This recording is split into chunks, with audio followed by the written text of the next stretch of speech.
Banze we nasookera n'okulaba oluyimba lwa Mpanga ni kubanga nzijukira Kasozi ng'ava mu audience n'ekikapu akomawo nga Moses Katende ava side eno ne saati njulifu ekipale kiyulifu ate nga kya kitundu n'ekidomola kya kitundu ne balyoka bamukuba emiggo bwagwa basamba nanyumirwa akafu nze ngeri gye nkuze n'omukadde maama nga akozesa kakyansa ako okunkuuma n'agamba nja kuwaayo owa mukakitaawo akubonyebonye nga Mpanga kati ekintu ekyo kyankuumanga n'empisa ewaka ng'era ni mwana mulungi kasi akakoona kaga ngende bankuba emiggo nga Mpanga ekyo kyabe kati nga maama wange kashiya then nga bangi abakolerawo rehearsals ng'ebivulu bibeerawo okuva nga ani mumpi bwe nti ni muto kubanga ngenda okutegeera nga waakola yanyumiza nti nemukwavula nga ndi awo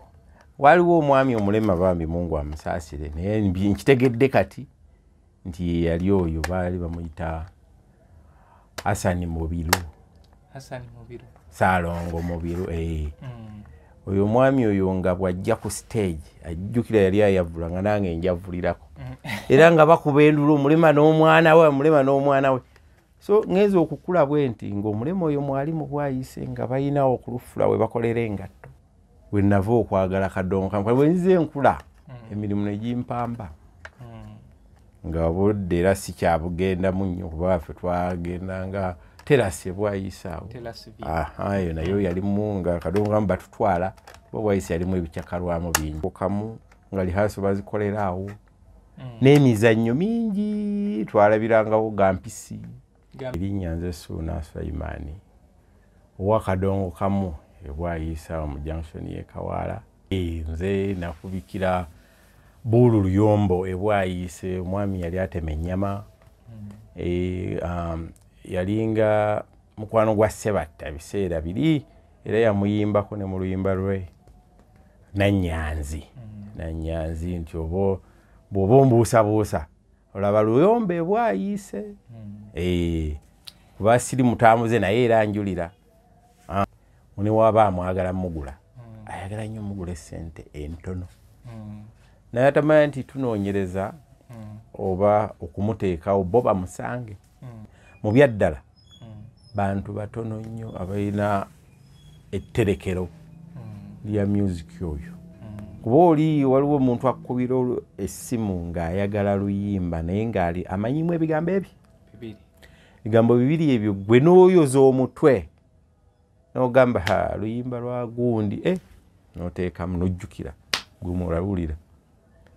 n'olyoka naye lwero naye ng'ebigambo byakugambye si ye taito naye nga biri wakati mu luyimba ye ke yakwatamu olw'ensonga nze nina mukadde wange maama anzaala yali kashiya mu kiraabu emu ebwayisaawo bali bagiyita Blue Star so erinaanye awali bandiyise supermarket ey'ebbeeyi yali awo awali nga Happy Hours Nasale so kati Taskizi we yali awe wali hall kyali naye nga ngisomye okuva wano mu classical abamanyi gita enzungu nga tuvudde ku ya Kadongo kamu ensibeko wano naye tulina classical music akubibwa wano eno kubanga eno eba C eno ebeera D eno ebeera E eno ebeera F okitegeera mulimu buli koodi erina koodi 88 kati ne tujja eno gye bayita musical era abasinga aba Kadongo kamu kyobulaba basiba wano lwe luggalo luno bw'oba tosibye olina kukozesa naye batono nnyo abakozesa enjereere nga tasiba naddala aba Kadongo kamu kati era kafulu gwensinga okulaba nze Isekidde Kasanga omwami yalinga ayina omukyala ku nyumba ze twali tupangisa bwayise bali bamuyita Muwanga. Muwanga nga buli lwayitawo agenda okulengejja nga mujjako endongo netutambula ba Kimumbaasa ekyo netutambula Kimumbaasa kyokka nno ewaka mbadde njoza bintu ne mujjako endongo tugenda naye ekintu kye batwogerako oba kye baboogerako nti oba batamiivu bagwenyufu endongo eyonoona nekirabira ku oyo omwana nga bwe tugenda ne tunyeenya akasaasi nga ssente ze wagira bwati bamuwadde ennusu 2 ate n'agamba mpaayo akagiraasi awo ssente n'azimalira mu mwenge n'agenda wali oli n'amukubisa n'atukubisa nze nga nanyeenya akasaasi naye era afundikidde bamuwa kawala kwegamba n'agenda bwalo nga nze wemba mutuusizza Kimumbaasa tugenda okukimalako nga nze neddira ewaka baalinga bamuyita Muwanga bambi yafa simanyi naye nga agenda genda n'endowooza olugendo oluwanvu amagombe gabeera mawanvu n'endowooza olugendo oluwanvu amagombe gabeera mawanvu maama nnyabo nga nze bwennyenya akasaasi naye simanyi luyimba olwo lwaba lwali ku teepu ki so kayimba kanyumiranga nnyako naye simanyi oba nikafuna ntya nange ndi munoonyi kuba nti obuzibu bw'abannaffe abo abeeyo ejjinja emyuziki waabwe yali tabuuka nnyo kujja eno teepu yaabwe oba alubamu y'omuntu nga kizibu nnyo era simanyi ono ndowooza Malagala yasinze okubaswa kali waliwo akuguka mu beesi mu babeesi wano mu Uganda tuyinawo omuganda wawire Mukaabi bungi akuba beesi yadde ne meeya nno naye omulaba awo bw'atyo naye meeya naye mukubi wa beesi oba oyagala okumanya meeya nti akuba beesi noonya oluyimba lwa Nambawa era yamuwaanako nti eno beesi eyo gy'owulira yawalukaga eddembe era mukono eyo naye ng'ayagala basudde kati ngenda okugendako ewuwe ng'alina teepu z'abasudde naye yaŋŋamba genda onnongoosezeeko ewaka nenteekamu teepu nasookera ku byendabye nakuba byendabye neggwako nenjiza emabega neŋŋamba my boss eno yo teepu njitwala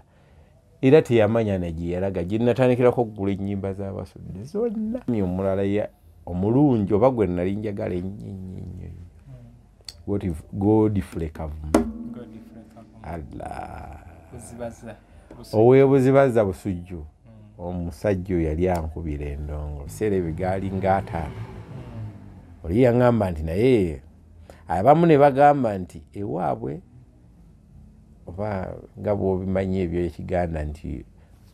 omuteego era gwa maama omwana n'abaddako era nsuubira alabika oba abazzukulu be bakyaliwo naye ng'abaana ligimu eyo kuba ye yali eno Kampala naye era yagendayo era gye kuba okuba owuwo gwe gw'owulira ku mutima